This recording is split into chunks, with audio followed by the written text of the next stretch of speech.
ভারতের পর কোন দেশের মানুষেরা সবথেকে বেশি হোয়াটসঅ্যাপ ব্যবহার করে? Option A America, option B Spain, option C Japan, option D Brazil.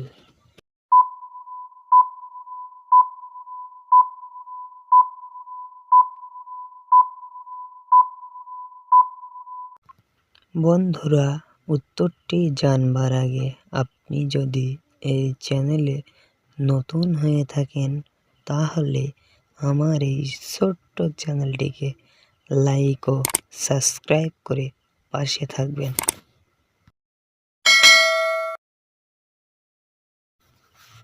বন্ধুরা, এখানে উত্তরটি হবে অপশান ডি ব্রাজিল।